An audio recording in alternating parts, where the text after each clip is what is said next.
গত ৩ মাস আমি তো ঘর থেকে বের হইনি। সবাই আমাকে চিনে এখনো। যদিও আমাকে দেখে চেনা যায় না এখন। তবে আমাকে সবাই চিনতো। তো একটা বছর খুব ভালো কাটলো। এই ১ বছরের মধ্যে হচ্ছে আমার মোহাম্মদপুরের যেই ঘটনাটা। গত ৩ মাস আমি তো ঘর থেকে বের হইনি কলেজে অ্যাডমিশন নেওয়ার আগে।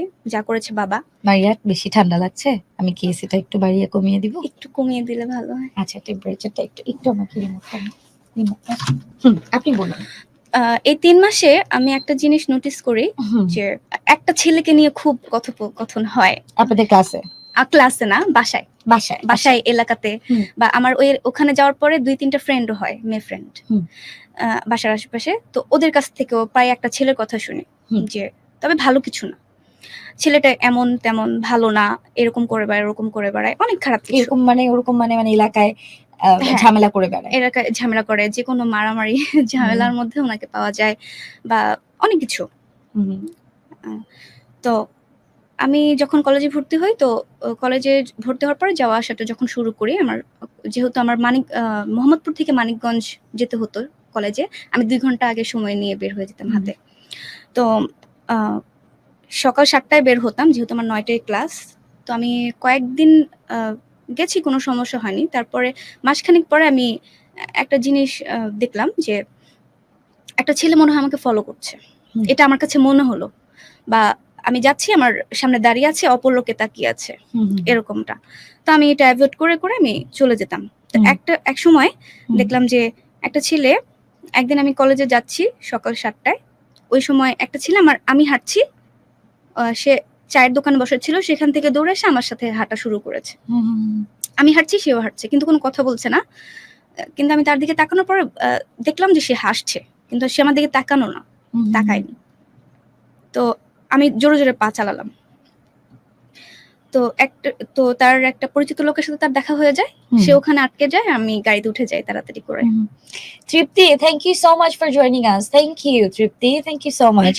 অনেক অনেক ভালো লাগলো আপনারা জয়েন করেছেন। হিন্দি গান কি বাংলা গানের থেকে বেশি ভালো যে আমরা হিন্দি গানকে বেশি গুরুত্ব দিই? গেস্ট কিন্তু বারবার বললো যে এই মুহূর্তে আসলে কোনো গান তার মাথায় আসছে না, ওই একটা গানই মাথায় এসেছিল। সামটাইমস এরকম হয়, আমি সারাদিন গানের মধ্যে থাকি কিন্তু মাঝে মাঝে আমি লিরিক ভুলে যাই। সো এটা হতেই পারে, তখন ওই মুহূর্তে তার যে গানটা মাথায় এসছে সেই গানটাই গেয়েছে। গান হচ্ছে ইম্পর্টেন্ট, ল্যাঙ্গুয়েজ ইম্পর্টেন্ট না। হাই রে ভালোবাসা আমাদের বাসায়ও আসছিল একদিন, কিন্তু আমি বাসায় ছিলাম না। আচ্ছা ঠিক আছে, ভেরি গুড, না থাকাই ভালো। আপু গুরু কোথায়?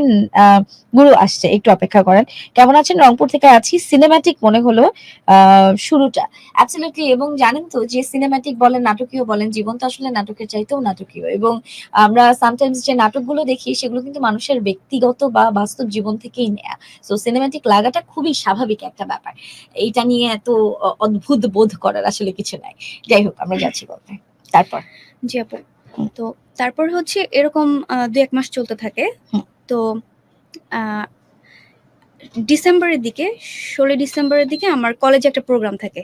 তো সেই প্রোগ্রামে আমার বাবা আমাকে যেতে দেয়নি কোনো একটা কারণে। তো আমার মনটা খুব খারাপ ছিল।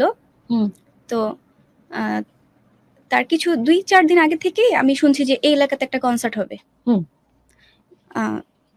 তো ওইখান থেকে একটা বাচ্চা ছেলে আমাকে একটা কার্ডও দিয়ে গেল।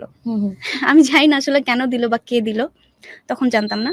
তো আমাকে একটা কার্ড দিয়ে গেল যে আপু আপনি আসলে খুশি হব, আমাদের এখানে একটা অনুষ্ঠান হচ্ছে, সবাই দেখতে আসবে, আপনাকেও ইনভাইট করলাম। তো আমি ভাবলাম, আমি শাড়ি পরতে খুব পছন্দ করতাম।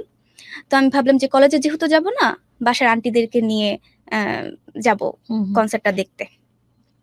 তো গেলাম, শাড়ি টাড়ি পরে কনসার্টে গেলাম। যাওয়ার পরে ওই পিচ্চি ছেলেটাই আবার আমাকে, গরমের দিন ছিল, একটা 7 আপ এনে দিল আমাকে এবং আমার সাথে যে আন্টি ছিল ওনাকে। তো কেন দিল সেটা আমি তখন জানি না। তো সেদিন কনসার্ট দেখে বাসায় চলে এসেছি এবং একটা ছেলে উপস্থাপন করছিল। তো অনেকক্ষণ দেখছিলাম যে ছেলেটা উপস্থাপন করছে। তো তার ২ থেকে ৪ দিন পর আমি কলেজ থেকে বাসায় এসে খাওয়া দাওয়া করে ঘুমিয়ে পড়তাম। ঘুম প্রিয় ছিলাম অনেক, স্বাস্থ্য অনেক ভালো ছিল। তো ওই ঘুমের মধ্যে আমার একটা ফোন আসে। ফোন আসার পরে আমি ঘুম থেকে উঠে ফোনটা রিসিভ করি। আমি হ্যালো বলি, অপর প্রান্ত থেকেও আমাকে বলে হ্যালো। তো আমি জিজ্ঞাসা করি আপনি কে? তো সে বলে যে আমি তো, তার নাম বলে, আমি অমুক। তো নামটা বলার পরে আমার মানে খুব ভয় পেয়েছিলাম আমি যে ওই নামটা। যে নামটা সম্পর্কে আপনি হ্যাঁ, সবসময় নেগেটিভ কিছু শুনেছেন। হ্যাঁ। হ্যাঁ। এবং ওই নামটা শুনেছি। আর এবং আমি মিলালাম যে আমি যে উনি কনসার্টে যে উপস্থাপন করছিল, হুম, ওই হুম। ভয়েসটাই এই ভয়েসটা। হুম, হুম, হুম, হুম, হুম। তা আমি তখন মানে নিজে মনে, মনে ভাবছিলাম যে এটাই কি উনি? তাহলে তো উনাকে আমি সবসময় দেখি।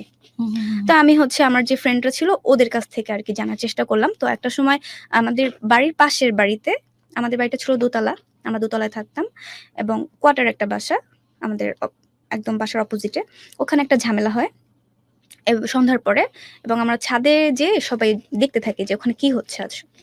তো আ ওই ছেলেটা আসে ওই সময়। তো ওই ঝামেলার মধ্যে? হ্যাঁ, ওই ঝামেলার মধ্যে ও বিচার করতে আসে বা এরকম একটা কিছু। আচ্ছা, আচ্ছা, আচ্ছা। তার মানে এলাকার বড় ভাই টাইপের বড় কিছু ভাই একটা ছিল। টাইপের, হ্যাঁ। আচ্ছা, তারপর?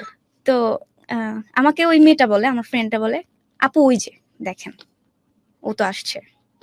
তো আমি বলি, "কোনটা?" তারপরে ও যখন আমাকে দেখায় তখন আমার বেশি ভয় লাগে যে এই ছেলেটাই তো এরকম করে। আপনাকে ডিস্টার্ব করে মানে ডিস্টার্ব হচ্ছে করে, আপনাকে ফলো করে, আপনার পাশে এসে ফলো দাঁড়ায়। করে। আচ্ছা, ঠিক আছে। তারপর? তো তারপর থেকে যখনই আমি দেখতাম আমার খুব ভয় লাগতো।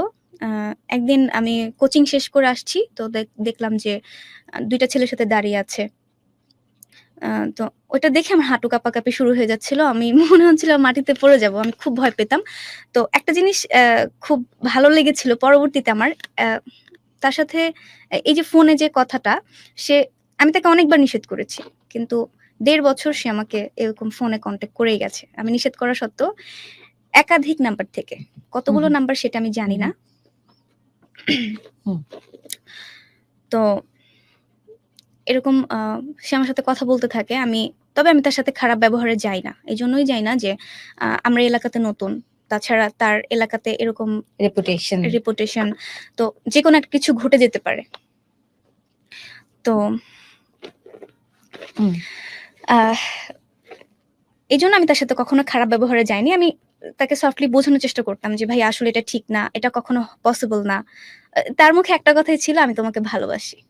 আচ্ছা, আচ্ছা মারিয়া আমাকে একটা কথা বলেন। আপনি কি উনার সাথে খারাপ ব্যবহার করতে পারেননি ব্যাপারটা এরকম? নাকি আপনি আসলে কারো সাথেই খারাপ ব্যবহার করতে পারেন না? কারো সাথেই হ্যাঁ, করতাম না। প্রবলেমটা ওখানেই আসলে।